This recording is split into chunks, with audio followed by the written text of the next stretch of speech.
Have you ever wondered what to do if you experience a fire and need to file a fire insurance claim?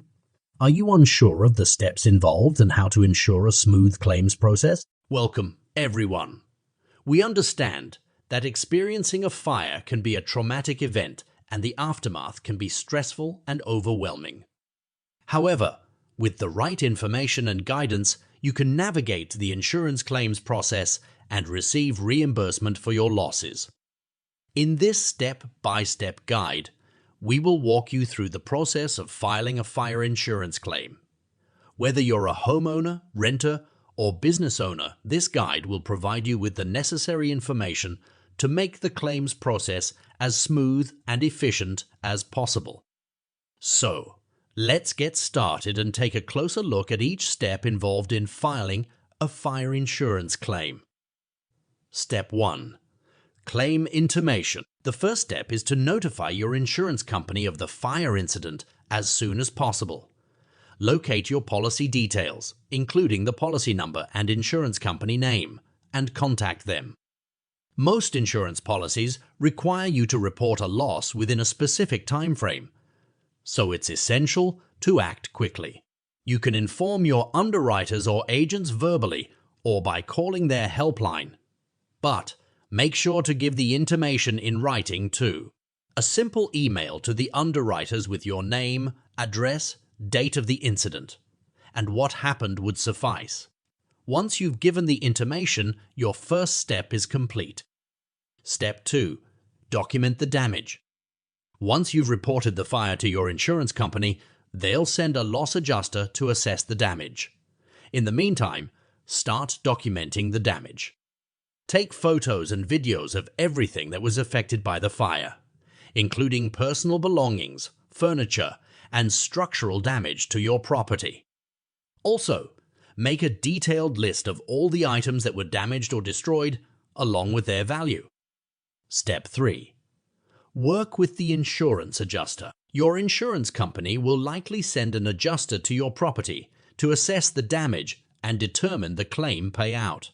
Be present during this process and provide any additional information or documentation the adjuster requests. It is important to give the loss adjuster a complete overview of the affected area and provide a detailed explanation of the losses incurred, ensuring that no information is left out. Additionally, it would be helpful to provide a comprehensive list of damages along with any estimates available.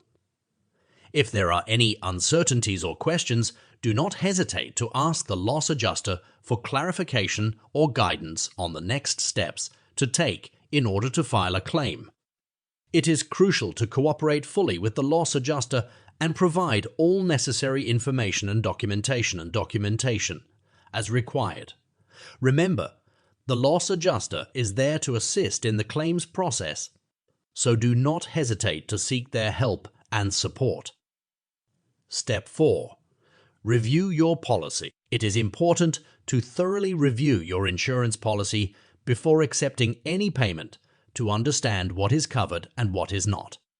However, the policy's terms and conditions may be complex and difficult for the average person to comprehend.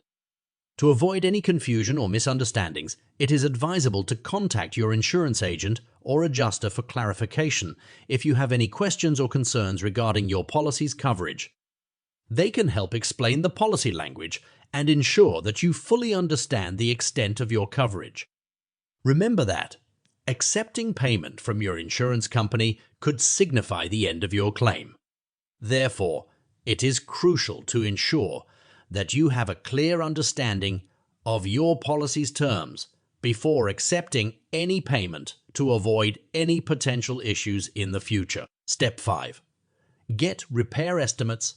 To ensure a fair cost for the repairs, it is crucial to obtain repair estimates from reputable contractors or professionals.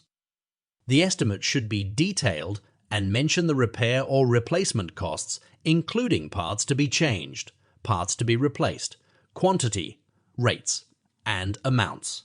It's important to ensure that all costs are mentioned in the estimate, such as transportation, labor for repairs, labor for repairs, labor for replacement, and applicable taxes. Make sure that the cost charged to you is reasonable and prevailing in the market. The loss adjuster will check the rates to ensure that you're getting a fair deal. It's a good idea to obtain multiple estimates and show them to your loss adjuster or understeer team to make a strong presentation. Taking approval for the estimate you have taken and then starting repairs can help you avoid any deductions in the final claim. While there's nothing stopping you from going ahead with the repairs, preparing a proper and detailed estimate will eventually help you get the entire claim without any deduction. Step 6.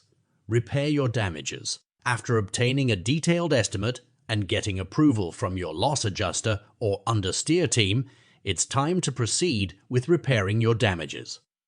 It's important to choose a reputable and reliable contractor or professional to ensure quality repairs. Make sure that the repairs are done as per the estimate, and any additional expenses are communicated to the loss adjuster or understeer team for approval. Keep all the receipts and invoices for future reference and claim settlement. Once the repairs are completed, do a thorough inspection to ensure that everything is in order. This will help you avoid any surprises later on. By following these steps, you can ensure that your damages are properly repaired and you receive the full claim amount without any deductions. Step 7. To initiate the claim settlement process, you need to prepare a claim file with all the necessary documents and submit it to the surveyors appointed by your insurance company. The surveyor will assess the damages and prepare a report that will be used to determine the claim amount. To prepare the claim file, gather all the relevant documents such as the policy document, proof of loss, repair estimates, invoices, receipts, and any other supporting documents required by your insurance company. Make sure that all the documents are complete, accurate, and legible. If you want more details regarding document preparation and submission, just comment in the comment box. We will make a detailed separate video on your request. Once you have prepared the claim file, submit it to the surveyor appointed by your insurance company. Make sure that you keep a copy of all the documents for your reference. The surveyor will assess the damages and prepare a report that will be shared with your insurance company. Based on the report, your insurance company will determine the claim amount and communicate it to you.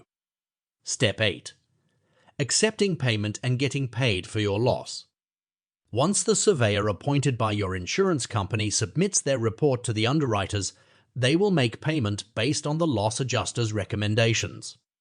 Before accepting the payment, it's important to understand any deductions that have been made. Only accept the payment if you are satisfied with the amount offered. Once you've accepted the payment, it may be difficult to get any additional balance payments. Request a bifurcation of the deductions made and check the payment. If you don't understand any of the deductions, contact your agent or the loss adjuster for clarification. One of the common deductions is policy excess, which is a compulsory amount deducted from your claim. If you need more information about policy excess, request your question in comment box.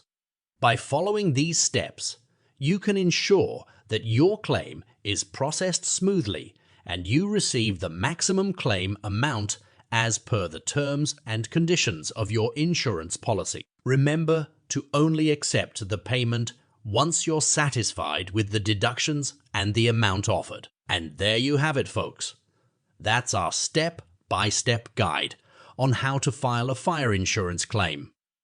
We know that dealing with a fire can be incredibly stressful and overwhelming. But hopefully, this information has given you a roadmap for navigating the insurance claims process.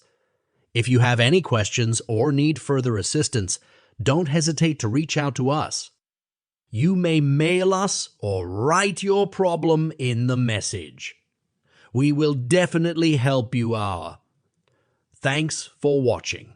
and we'll see you in the next video.